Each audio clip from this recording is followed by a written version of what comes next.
what's up? So this time I'm going to Chaturgarh. Chaturgarh is a place near Bilaspur. It's around 77 to 80 kilometers away from Bilaspur, and it's a hill area. And I guess we are going to reach Chaturgarh around 10:30 or 11. And after that, we'll start our trekking. And let's see how it goes. I'm pretty excited. So I have reached my final destination, and there, the mountain behind me, that's the point. We have to go to the summit. Let's have some fun now. Let's go. It's a good trek.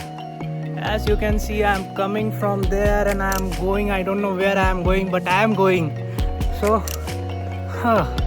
it's tiring, a bit tiring, but yes, it's beautiful. It's really beautiful. It's damn high. I feel like I'm getting exhausted, but I'm enjoying this trek. Trust me, I am literally enjoying this trek.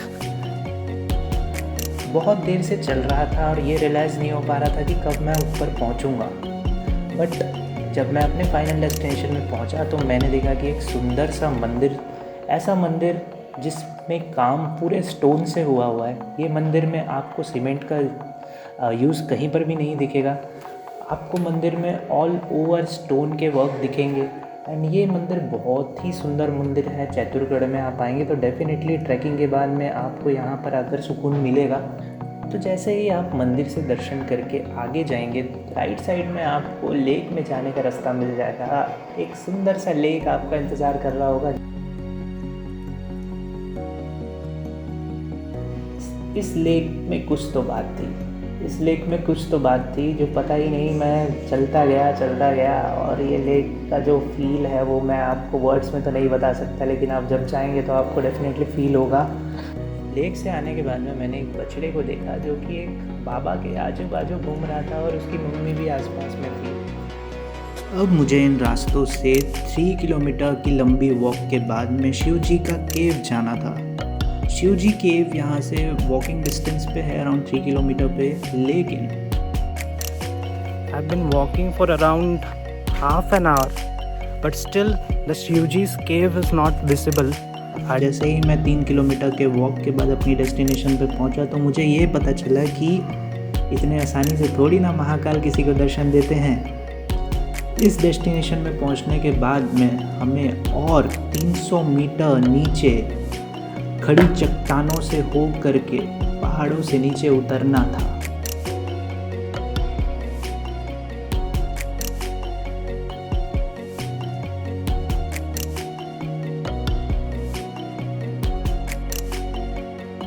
अब जैसे ही शिव जी के केव के पास पहुंचा तो मैंने देखा कि चटाई पे हमारे कुछ भाई बैठे हुए थे। तो बस भाइयों के साथ जा कर के हम भी बैठ गए और शिव जी के भजन में अपने आप को मगन कर लिया।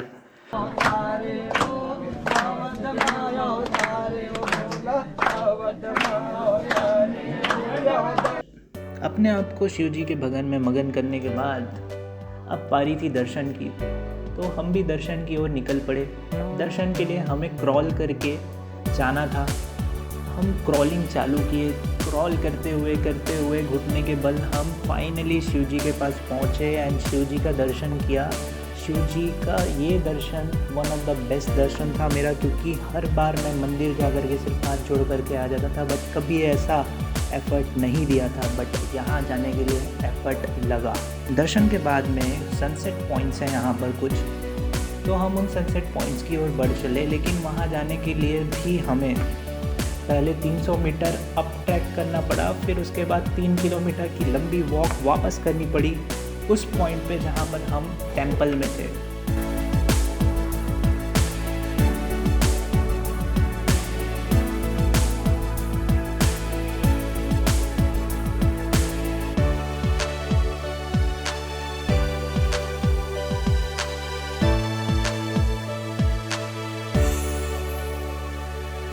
अब यहाँ से इन व्यू पॉइंट्स का हमने नज़ारा लिया, एंजॉय किया एंड देन फाइनली हमने ये डिसाइड किया कि अब हमें हमारे ट्रिप पे एंड लगाना पड़ेगा, क्योंकि शाम होने को आया है और घर का बुलावा आ गया। एंड ये एडवेंचरस ट्रिप हमेशा मुझे याद रहेगा, because it was one of the best trips I ever had. अब आगे क्या होगा, कहाँ जाएंगे, कौन से ट्रैक पे जाएंगे, कौन से टूर पे जाएंगे, कौन से ट्रिप पे जाएंगे, इसके लिए आप बने रहिए, देखते हैं। Bye bye.